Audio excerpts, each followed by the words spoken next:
kulan lagaga hadlayo kor u qaadista cashuuraha ayaa maanta ku qabsamay xarunta maamulka gobolka Sool oo ay ka soo qayb galeen taliyaha aaga bariga ciidanka qaranka Jamhuuriyadda Somaliland iyo waliba mas'uuliyiinta iyagu ka howlgala ururinta dakhliga heer gobol iyo heer qaranba. kulankan ayaa ujeedadiisu ahayd sidii kor loogu qaadi lahaa ururinta dakhliga dawladda hoose iyo dawladda dhaxaba qaado. ugu horeynna waxaa halkaasi ka hadlay suduwaha wasaaradda maaliyadda ee gobolka Sool Maxamuud Baadari Dhagaweyne iyo waliba duqa degmada Laascaanood Mudane Cabdicasiis Xuseen. arintaas oo maanta muhiimadda ugu weyn ee kulanka uu noogu qabtay gudoomiyaha gobolka ay ahayd kadib markii taliyaha ilaalinta cashuuraha gobolka uu noogu yimi kormeer kor loogu qaadayo laguna dirdirgelinayo cashuuraha gobolka Sool taas oo markii aan kulan ballaaran ka qaadanay aanu si fiican isula garanay mas'uuliyiinta gobolka iyo saraakiishii ciidanka ilaalinta cashuuraha noo yimi iyo wasaaradda maaliyadda iyo meeyarka duqa magaalada dhammaantood aanu isla qaadanay in cashuurihii si dardar ah loo dhaqaajiyo loona hirgeliyo wixii gobolka Sool cashuura nagaga baaqday aanu anagoo isku duuban oo midaysan aanu maaragtay ka wada howlgallo haddii Ilaahay idmo. marka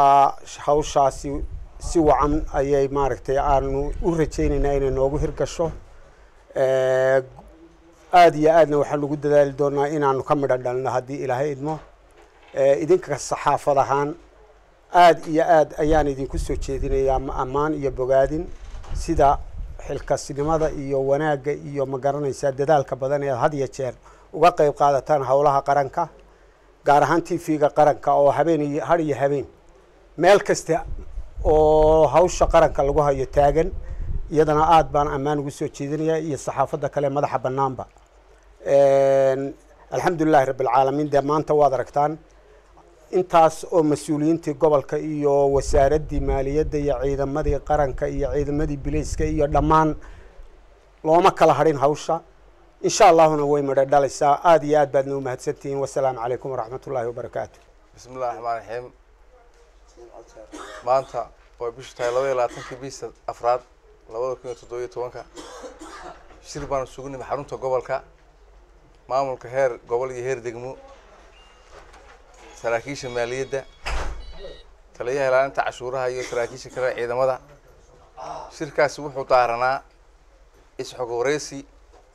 iyo in la dirdirgeliyo howlaha cashuuraha ee degmada Laascaanood iyo la socotaan cashuuru bariyahan dambe ay fadhiyeen. marka dirdirinta cashuurun baa la qaatay in cashuurihii la dirdirgeliyo in dadkii cashuurta iska bixiyaan in shaqaalaha cashuurta qaadaya si wacan loola shaqeeyo hawshooda loo fududeeyo inaguna cashuurta iska bixino dhammaanteen cashuurtaasi inaga dan inoo tahay. gabagabadiina waxaa kulankaasi ka hadlay gudoomiyaha gobolka Sool Mudane Cabdi Khayre Dirir isagoo xusay waxay ahayd in la dirdirgeliyo cashuuraha dawladda dhexe in la dirdirgeliyo wada shaqeynta ka dhaxaysa maamulka dawladda hoose iyo wasaaradda maaliyadda xafiiskeeda gobolka Sool si loo helo wada shaqeyn rasmi ah oo aanay cashuurtu meel uga lumin in la helo maadaama dalkii abaar ku jiro xilliguna adag yahay in la helo meelo badan oo cashuuru ku liqaasanaayeen ama ku maqnaayeen in wasaaraddu ay dirdirgeliso si loo soo saaro oo dakhligii dawladda ama miisaaniyaddii dawladda 2017 aan wax dhibaato aan ku iman ama hoos dhac aan ku iman. waxaan isla qaadanay haddii Ilaahay yiraahdo qodobo ay ka mid yihiin in la bilaabo dirdirgelin weyn oo ay ka qayb qaataan dhammaan ciidamada laamihiisa kala duwan qaasatan ciidanka booliska ay xoojiyaan laanta turwataarida ee gobolka inay ka qayb qaataan ciidanka qaranka iyaguna xuduudaha fadhiya gobolka si ay u ilaaliyaan kontrabaanka ama dadka cashuurta la baxsanaya in laga hirgeliyo caasimadda Laascaanood gudaheeda wixii cashuuro ku maqnaa cashuuraha bariga haday yihiin hay'adaha caalamiga ah haddii oo kale anjooyada si shaqaalahooda guryaha u kareysan gaadiidka u kareysan intaba cashuur baa ku waajibtay waxaa kaloo la isla qaatay in idin la dhaqaajiyo canshuuraha beriga ee ku maqan dadka tijaarta ee waaweyn sharaa'iga waaweyn waxaan u sheegaynaa halkan u marinaynaa miidiyaha dhammaan shacabka ku nool gobolkan Sool gaar ahaan degmada Laascaanood oo xaruntiisiya ha noqdeen ganacsato u dhashay dalka u dhashay iyo ha noqdeen ganacsato ka shaqaystaba